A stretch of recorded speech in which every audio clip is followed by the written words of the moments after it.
Hello friends, मैं doctor Shankar Sharma एक बार वापस आपके साथ में।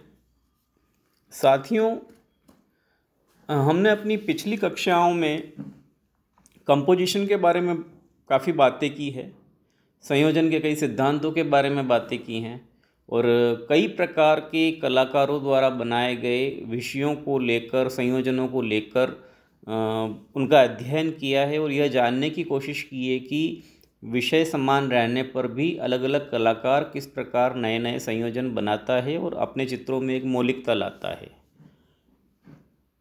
मैंने आपको उसी दृष्टि से कुछ कंपोजिशन बनाने के लिए सब्जेक्ट्स दिए थे, पर आप लोगों द्वारा जो कंपोजिशन बनाए गए उसे देखकर लगता है कि आप लोग कुछ विशेष उसमें नहीं कर पाए और आपने एक सामान्य दर्शक जिस दृष्टि से देखता है उसी को लेकर और अपने संयोजन बनाए।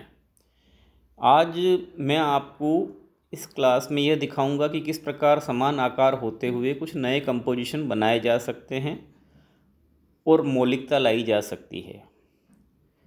परीक्षा की दृष्टि से देखें तो आप सभी को एक ही विषय मिलेंगे, कुछ 4 या 5 विषय होंगे जिनको लेकर आपको अपने चित्र या प्रिंट बनाने होंगे। अब समान विषय होते हुए आप उसमें किस प्रकार अपना नया कुछ दे पाएंगे, ये आप तब तक संभव नहीं होगा जब तक कि उसमें आप नए कंपोजिशन नहीं बनाएं या नए मौलिक कंपोजिशन नहीं बनाएं।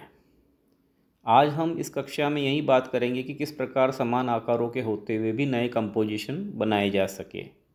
बहुत सरल और सहज रूप से प्राकृतिक दृश्य को लेकर मैंने आपके लिए कुछ 5 या 6 स्लाइड्स में आपको ये दिखाने की कोशिश की है कि किस प्रकार आप समान आकारों के होते हुए नए कंपोजिशन बना सकते हैं। आइए देखते हैं कंपोजिशन। ये देखिए, फर्स्ट स्लाइड है। इस स्लाइड में आपको 4 या 5 आकार जो दिखाई देंगे उसमें सूर्य होगा, पहाड़ होंगे, पेड़ होगा, झोंपड़ी होगी। अब एक बालक या एक सामान्य दर्शक या एक सामान्य व्यक्ति जो सोचकर प्राकृतिक दृश्य बनाता है वो कुछ इसी प्रकार का होता है कि वो उसकी दृष्टि में या उसके दिमाग में जो बने बनाए कंपोजिशन वाली इमेज होती है वो सीधे सीधे ड्रॉ करता है। तो सामान्य परिप्रेक्ष्य को लेते हुए वह कुछ इस प्रकार का कंपोजिशन बनाएगा। दूसरी स्लाइड देखते हैं। इसमें उसी से मिलता जुलता कंपोजिशन है, सारी आकार वही हैं, उनकी आकृतियों को थोड़ा छोटा बड़ा करके और इसमें बनाया गया है। पर ऐसा करने से उस कंपोजिशन और इस कंपोजिशन में एक अंतर दिखाई देगा। तो ये आपको लीक से हटकर कुछ नया करने के लिए प्रेरित कर रहा है। इसी प्रकार यह कंपोजिशन देखिए। अब यहाँ आप देखेंगे कि हमारी दृष्टि जैसे जैसे फर्स्ट से थर्ड स्लाइड पे आ रही है तो हम आकारों के साथ खेलकर उनकी जो पोजीशन है अवकाश पर नए रूप में देकर और कुछ नए कंपोजिशन बनाने का प्रयास कर रहे हैं। इसमें मैंने झोंपड़ी को बड़ा बनाकर, पहाड़ को छोटा बनाकर, पेड़ को पीछे लेकर और कुछ नया करने का, स्पेस डिवीजन करने का प्रयास किया है। तो एक नए तरह का कंपोजिशन निकल के आया है।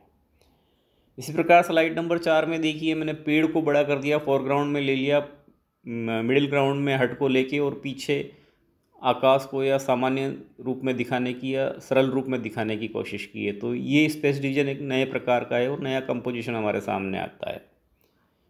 इसी प्रकार यह कंपोजिशन देखिए, पेड़ का बड़ा आकार है, दूसरी आकृतियाँ जो पीछे की ओर अवस्थित है वो थोड़ी छोटे आकार में है, कुछ नया इंटरेस्टिंग दिखाई देता है।